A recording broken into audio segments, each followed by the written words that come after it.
दोस्तों अगर आप 19-20 जुलाई को विंडोज़ 10 विंडोज़ 11 यूज़ कर रहे थे और अगर आपने अपनी विंडो को अपडेट कर लिया था तो आपके लिए वो दिन जो है नाइटमेयर का दिन रहा होगा, क्योंकि उसके बाद में आपको ब्लू स्क्रीन डेड नजर आ गई थी, मतलब कि आपकी पूरी विंडो क्रैश कर गई थी। अब ये हुआ कैसे, पहले वो सुनो। 19 जुलाई सुबह 12 बजे एकदम से ही बिलियंस ऑफ कंप्यूटर लैपटॉप्स अचानक से ही पूरी दुनिया में बंद हो गए थे। काफी कंट्रीज में स्टॉक मार्केट एकदम से बंद हो गया था, हॉस्पिटल में कंप्यूटर्स वगैरह चल नहीं रहे थे, फ्लाइट में बैठने वाले लोगों को बोर्डिंग पास की दिक्कत हो रही थी, उनका टाइम का इश्यूज वगैरह, फ्लाइट का वगैरह सब कुछ हाथ से लिख करके बोर्ड में दिखाया जा रहा था। इवन कुछ कंट्रीज में इमरजेंसी सर्विसेज जैसे कि 911 जैसी कॉल्स वगैरह भी काम नहीं कर रहे थे, क्योंकि वहां पर लैपटॉप कंप्यूटर जो है बंद हो गए थे। ये अब तक का सबसे बड़ा टेक क्रैश बताया गया, जो कि आज से पहले कभी नहीं हुआ। इसे आप जो है टेक कयामत तो समझो। किसी ने ये कभी नहीं सोचा था कि ऐसा भी कुछ होगा कि अचानक से करोड़ों कंप्यूटर बंद हो जाएंगे, काम एकदम से ठप पड़ जाएगा। यूएस में मीडिया, टेलीकॉम कंपनी सारा काम रुक गया था, लेकिन हमारा काम चालू था। और मलेशिया में 70% कंप्यूटर बंद हो गए थे। लेकिन ये बात केवल कंप्यूटर्स की नहीं हो रही है, बल्कि जितने भी माइक्रोसॉफ्ट के सॉफ्टवेयर थे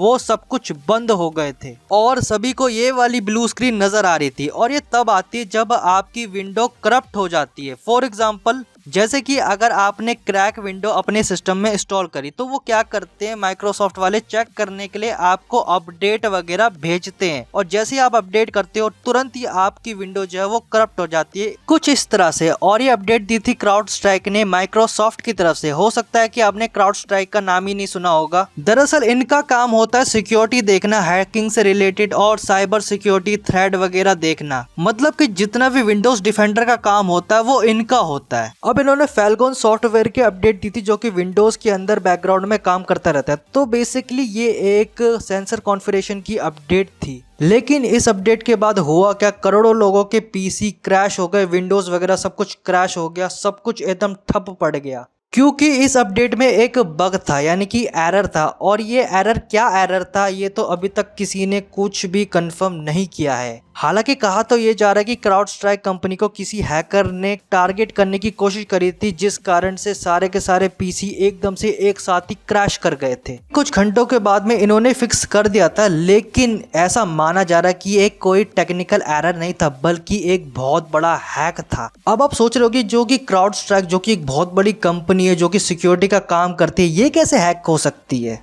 अब ऐसा नहीं कि जो बड़ी बड़ी कंपनियां होती है वो हैक नहीं की जा सकती है, सब कुछ हैक किया जा सकता है। और ये बात एलन मस्क ने भी कह रखी है। इवन जो company best of the best technology, security based system use करती है और काफी सारी टेक्नोलॉजी, नई नई टेक्नोलॉजी यूज करती है, वो भी हैक हो सकते हैं। लेकिन फर्क ये होता है कि इनकी न्यूज ज्यादातर बाहर नहीं आती है। अगर आपका सिस्टम हैक हो जाए तो आप हल्ला मचा दोगे, लेकिन ये कंपनी जो होती है वो हल्ला नहीं मचाती है, क्योंकि इन्हें अपनी रेपुटेशन देखनी होती है जो इन्होंने बना रखी होती है। लेकिन अभी तक ये कंफर्म नहीं हो पाया कि ये एक हैक था या फिर एक टेक्निकल ग्लिच था या फिर कोई इशू था। इसके बाद में क्राउड स्ट्राइक का बेड़ा गर्क हो गया, क्योंकि उनका 300 मिलियन US डॉलर का नुकसान हो चुका है। जो भी इनके शेयर वेयर गिरे होंगे और अलग से इनकी जो इमेज थी वो तो खराब हो ही गई है। उसके चलते हुए आने वाले वक्त में इनका 16 बिलियन डॉलर का नुकसान वगैरह हो सकता है, जो कि इस कंपनी का 40% वर्थ है, जो कि बहुत ही बड़ा नुकसान है। अब ऐसा लगता है कि माइक्रोसॉफ्ट वाले इनको चेंज कर देंगे कि भैया तुम्हारी तो बस की तो है नहीं, तुम तो रहने ही दो, रिटायरमेंट ले लो। अगर इस तरह की अपडेट वगैरह दोगे फिर तो हमारा पूरा बिजनेस ही ठप पड़ जाएगा, लोग विंडोज छोड़कर मैक ओएस में चले जाएंगे। तुमने पूरी दुनिया में हाहाकार मचा दिया, हमको रोक करके रख देते कि पीसी ही काम नहीं कर रहा लोगों का, जिसके बाद में ऐसा लगता है कि अब इन्हें आगे जाकर करोड़ों का नुकसान हो सकता है। और आपको ये बात पता होनी चाहिए कि अगर इस तरह की चीजें होती है कंपनी के साथ में, तो इन्वेस्टर जो है वो इन्वेस्ट करने से पहले 100 बार सोचते हैं इस कंपनी पे इन्वेस्ट करे या ना करे। वैसे ये पता लगाने की कोशिश की जा रही है कि ये एक टेक्निकल इश्यू था या फिर एक बहुत बड़ा मास हैक था।